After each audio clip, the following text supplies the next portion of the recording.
안녕하세요. 한명준 목사입니다. 하나님과 동행하는 한 주간 보내셨는지요? 인 바이블 요한일서 오늘 네 번째 시간입니다.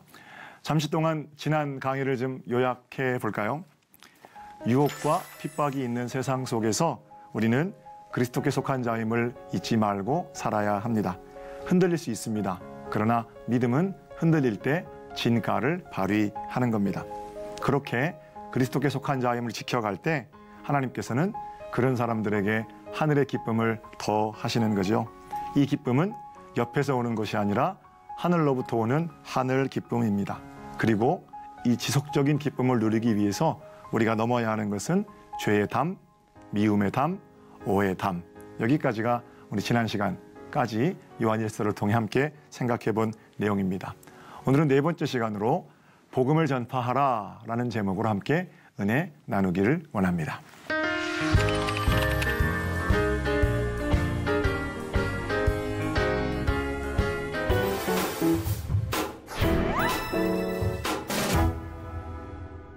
요한일서 1장 1절에서 3절까지 제가 먼저 읽어드리겠습니다. 태초부터 있는 생명의 말씀에 관하여는 우리가 들은 바요, 눈으로 본 바요, 자세히 보고 우리의 손으로 만진 바라. 이 생명이 나타내신 바 된지라. 이 영원한 생명을 우리가 보았고 증언하며 너희에게 전하노니 이는 아버지와 함께 계시다가 우리에게 나타내신 바 된 이시니라. 우리가 보고 들은 바를 너희에게도 전함은 너희로 우리와 사귐이 있게 하려 함이니 우리의 사귐은 아버지와 그의 아들 예수 그리스도와 더불어 누림이라. 자, 먼저 이런 질문부터 한번 시작해 보겠습니다. 여러분과 저는 어떤 사람들입니까?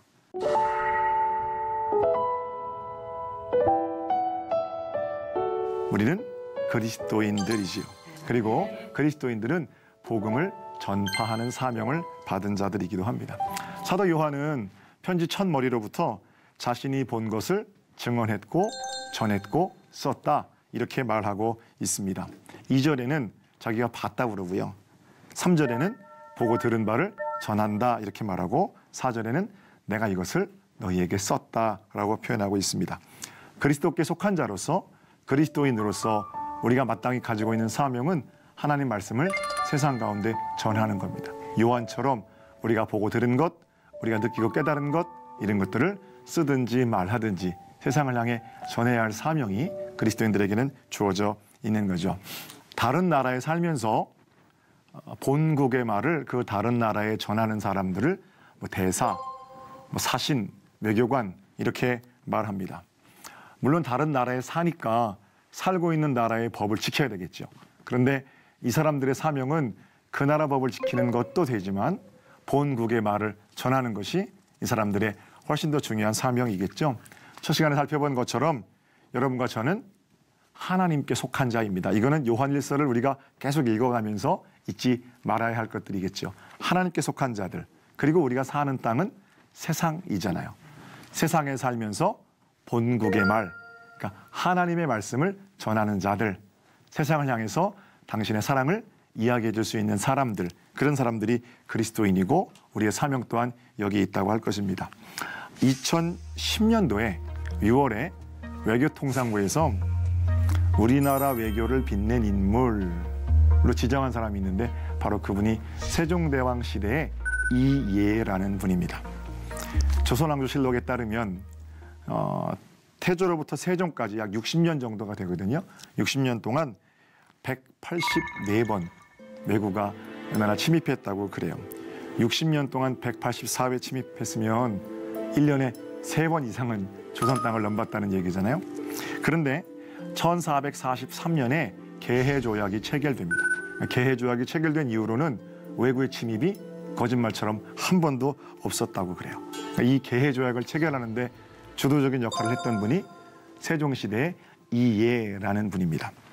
이예는 외교관으로 봉직하는 43년 동안 60번, 40여 차례 일본을 방문했다고 그러고요. 큐슈, 오키나와, 대마도를 오가면서 수차례 외구의 칼에 죽을 고비가 있었지만 본국의 말을 일본에게 전하는데 주저함이 없었다고 그러죠. 71세가 되던 해, 지금이야 71세면 젊은이 같으시지만 그 당시에는 71세는 완전히 노구 아닙니까? 근데 다시 일본 대마도로 가려고 그러니까 세종대왕이 이렇게 말했다고 그래요. 이제는 다른 사람 보내시오. 뭐 다른 사람 보내세요. 그러니까 이해가 말하기를 전하의 말을 전하는 일에는 제가 적격자입니다. 저를 보내주세요. 이렇게 얘기할 정도로 자기의 그 어떤 사명에 충실했던 인물이지요. 667명 조선인 포로들 이해가 일본과의 다리 역할을 감당하는 동안에 조선인 포로 귀환한 인원이 667명입니다.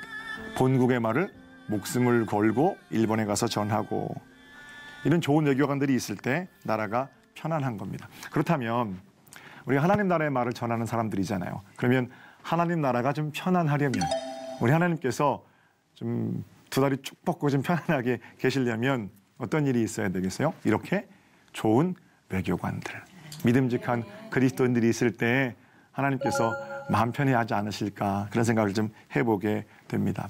저와 여러분은 하나님 나라의 외교관이죠. 당당하게 그러나 겸손하게 주님의 말씀을 세상 가운데 전하는 좋은 외교관이 되시기를 주님의 이름으로 축복합니다. 자, 제가 오늘 세 가지 얘기를 할 건데요. 복음을 전하는 외교관으로서 반드시 기억해야 할 것.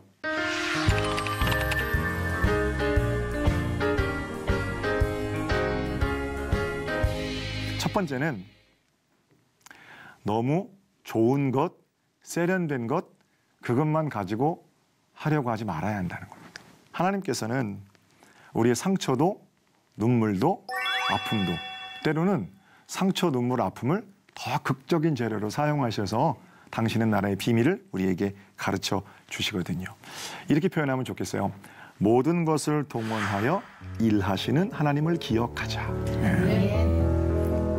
요즘은 교회도 백화점처럼 세련되고 멋지게 일을 해야 한다고 생각하는 그런 경향이 있습니다. 물론 그거는 좋은 일이에요. 할 수 있으면 과하지 않게 훈련된 사람들이 참 기분 좋게 사람들을 맞이하는 것도 굉장히 중요한 일입니다만, 그러나 하나님께서는 이 붉은 카페트가 깔려 있어야 그제서야 그 카페트 보고 입장하시는 분은 아니신 것 같아요. 때로는 우리의 고통을 통해서 또는 아픔을 통해서 많은 부분 일을 하시거든요. 우리 주님은 레드카펫이 아니라 고난의 현장을 통해서도 일하시는 분. 그래서 전도 그러면요, 먼저 전도하기 위해서 훈련받아야 한다? 저는 동의할 수 없어요. 먼저 전도하기 위해서는 내가 전도의 사람이 되는 것이 훨씬 더 중요한 일인 거죠. 그래서 그저 우리의 일상이, 우리가 말하는 것, 생각하는 것, 사람들 만나는 것, 그런 것 자체가 하나님 나라를 전하는 도구가 되도록 하는 것이 훨씬 더 중요한 게 아닌가. 지금 어려움 겪고 있으면 이 어려움 속에서 하나님이 일하시는 것들을 잘 증거할 수 있는 그런 성도들이 되는 게 훨씬 더 중요하겠죠. 이해 얘기를 좀 더 해보면요. 이해는 어린 시절에 아주 큰 아픔이 있었어요. 8살 때 어머니가 일본 사람들에게 끌려가서 이해가 그때 결심한 거예요. 내가 우리 어머니를 구해야 되겠다. 그래서 열심히 공부해서 일본을 오가는 그런 다리 역할을 감당했던 거죠. 어머니가 끌려간다는 건 씻을 수 없는 상처인데 그 상처를 통해서 자신이 667명의 포로를, 어머니를 건져내는 마음으로 건져내는 그런 일이 된 거 아니겠어요? 다른 외교관들하고 이해가 좀 달랐던 거는 어머니를 끌고 간 외고의 포악질을 알고 있기 때문에 동일한 아픔을 당하고 있는 사람들이 얼마나 포로들이 돌아오기를 원하는지, 그러니까 노고로 이끌고도 담대하게 그 길을 가는 거죠. 어려움을 당한 것이 오히려 그에게는 다시 당당하게 일어설 수 있는 용기가 되었던 겁니다. 하나님께서는 종종 상처와 아픔들을 통해서 우리를 교훈하시고 또 당신의 복음을 더 감동 있게 전하시려고 하는 것 같아요. Scar into the star, 뭐 이런 얘기 있잖아요. Scar는 상처고 star는 별 아니겠어요? 철자 하나만 바꾸면 되는 건데 상처가 별이 되는 거.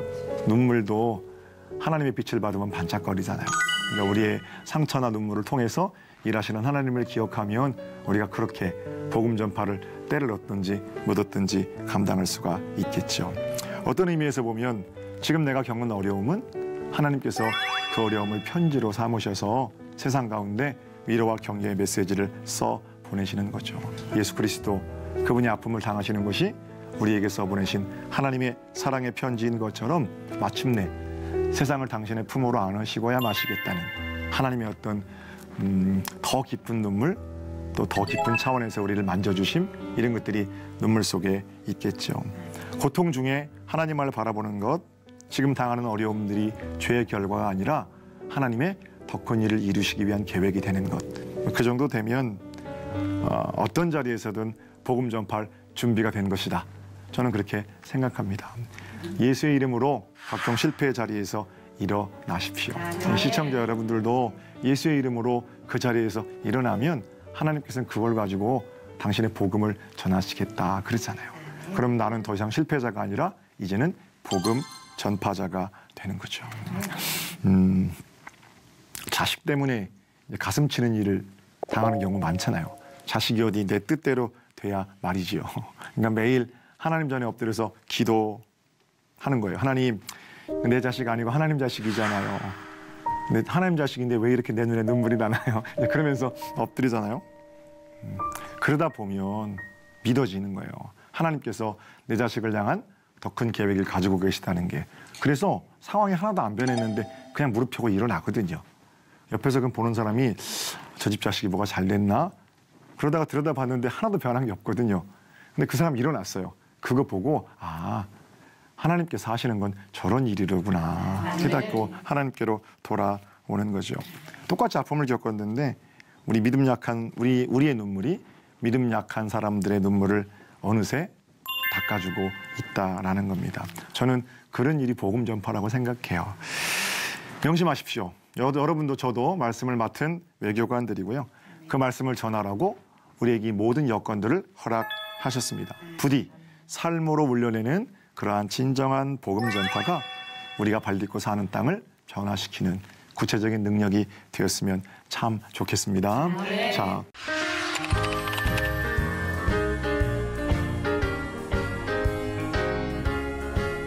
두 번째로 우리가 생각해 볼 것은 우리가 전해야 하는 기쁜 소식의 근원이 무엇인가 하는 겁니다. 두말할 것 없이 우리가 전해야 하는 기쁜 소식의 근원은 하나님의 말씀이에요. 1절 한번 볼게요. 1절. 태초부터 있는 생명의 말씀에 관하여는 우리가 들은 바요, 눈으로 본 바요, 자세히 보고 우리의 손으로 만진 바라. 이 대목에서 우리가 주의할 것은 사도 요한이 봤다 그러고 사도 요한이 만졌다 그러고 생생하게 느꼈다 그러고, 그러니까 사도 요한이 그런 비밀스러운 체험을 했는데 우리도 그렇게 비밀스러운 체험을 해야 되는 거구나 라고 생각하게 될 수 있어요. 생각할 수 있어요. 다음 시간에 우리가 경험에 대해서 조금 더 자세하게 생각해 보겠습니다만, 경험은 신앙생활에 매우 중요한 도구입니다. 그리고 경험은 우리가 체험적 신앙으로 나아가서 더 깊은 차원으로 하나님과 교제하는 데에도 매우 중요한 요소임에는 틀림이 없습니다. 그러나 경험은 하나의 근거는 될 수 있지만 유일한 근거는 될 수 없어요. 왜냐하면 경험은 상황에 따라 자주 변하기 때문입니다. 그러니까 우리가 전하는 것은 우리의 경험이긴 하지만 우리의 경험이 언제나 일편적이라는 것을 인정하는 차원에서 경험이 유용합니다. 마치 그 경험이 모든 것인 것처럼, 그 경험대로 모든 사람이 똑같이 예수님을 만나야 되는 것처럼 사실은 그건 별로 옳지 않죠. 내년 저희 교회 네팔에 이제 가는데, 네팔에 가면 그 히말에 올라가는 포카라라는 관광지가 있어요. 포카라는 그 따뜻합니다. 네팔이라는 나라가 그렇게 추운 나라가 아니거든요.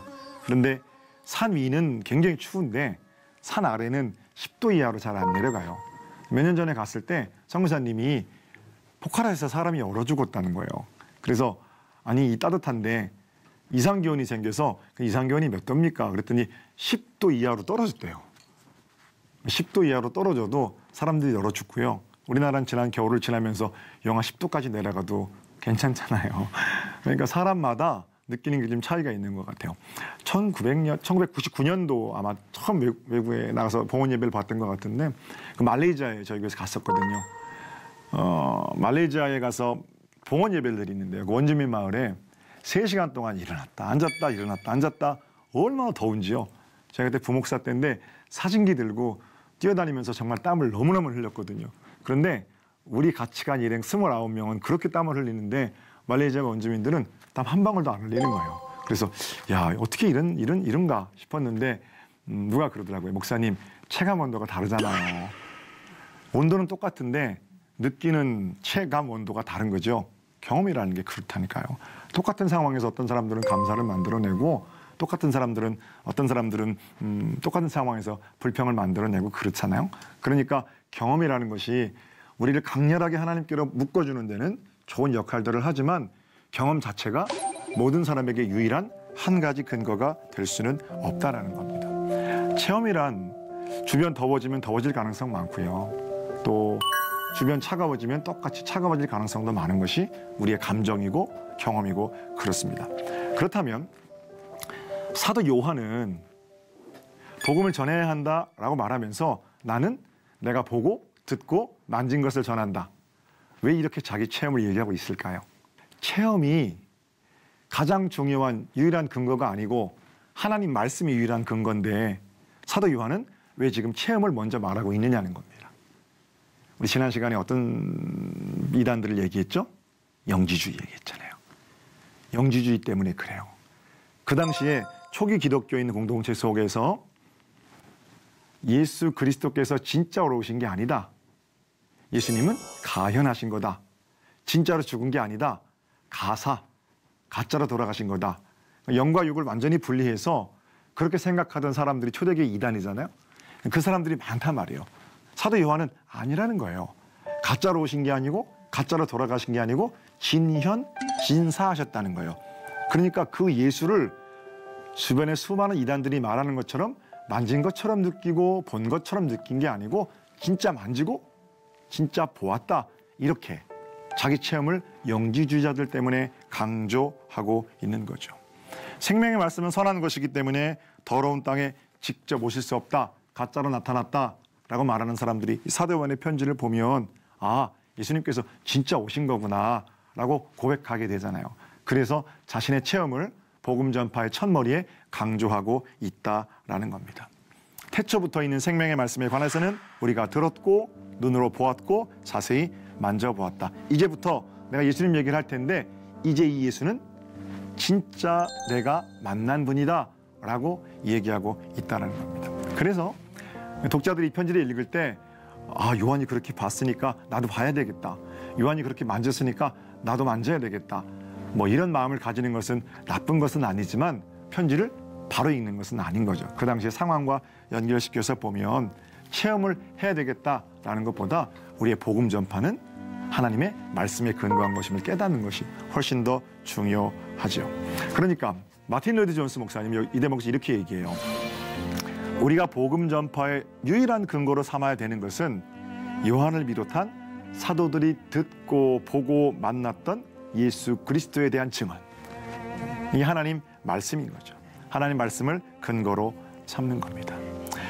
복잡하게 봤으니까 좀 쉽게 해볼까요? 믿음의 뿌리는 움직이는 경험에 박는 것이 아니라 변하지 않는 하나님의 말씀에 박는 겁니다.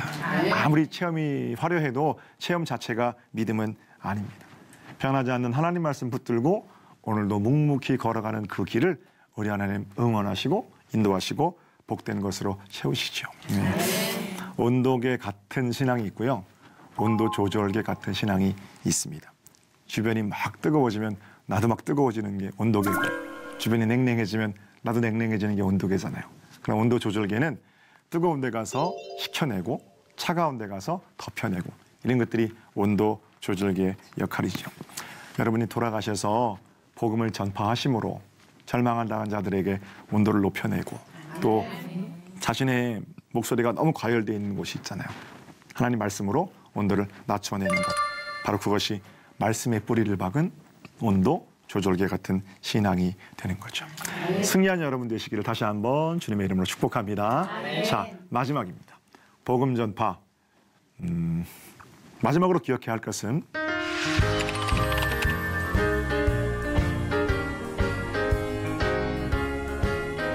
말씀의 뿌리를 받고 모든 것을 상처까지도 사용하시는 하나님을 의지하면 마땅히 우리가 전파해야 할 복음의 내용이 무엇인가 이렇게 묻게 됩니다. 여러분과 저는 무엇을 전합니까? 우리는 살아계신 우리 주 예수 그리스도를 전합니다. 다시 한번 3절을 볼게요.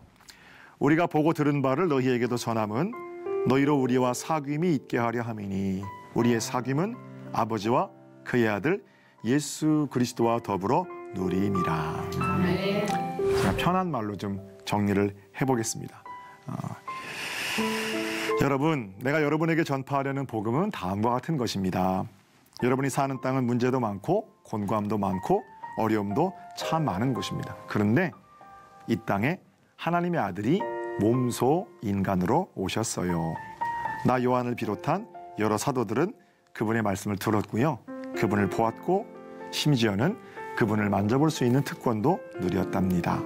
하나님의 아들, 그분이 우리 가운데 함께 계셨어요. 그리고 그분 때문에 우리의 모든 것이 바뀌었어요. 저는 이 사실을 여러분에게 전하고 싶습니다. 하나님, 하늘에 계신 우리 아버지와 그분의 아들 예수 그리스도에 대해서 우리가 겪었던 일을 여러분들과 나누고 싶네요. 이렇게 지금 사도 요한이 편지하고 있는 겁니다. 정리가 잘 되셨나요? 네. 요한은 예수를 전하려고 이 편지를 쓰고 있어요.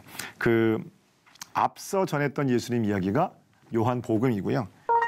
요한복음이 예수님의 하나님의 아들 되심에 대한 증거라면 요한일서는 그 증거들을 다시 한번 확증하는 그런 내용입니다. 예수가 하나님의 아들이심을 고백하는 자들은 어떻게 살아야 하는가? 이런 질문을 가지고 요한일서를 계속해서 읽어갔으면 좋겠고요. 어떻게 사는가? 오늘 드린 팁은 말씀의 뿌리를 받고 모든 삶의 조건들, 심지어 상처까지도 복되게 사용하시는 하나님을 의지하며 예수 그리스도 생명의 복음을 전하는 자로 살아가야 한다. 이렇게 정리할 수 있겠지요. 오늘 강의는 여기까지입니다. 이번 한 주간도 예수 그리스도의 복된 소식을 전하는 그리스도인으로 승리하며 살아가는 여러분들이 되시기를 주님의 이름으로 축복합니다. 사랑하고 축복합니다. 감사합니다.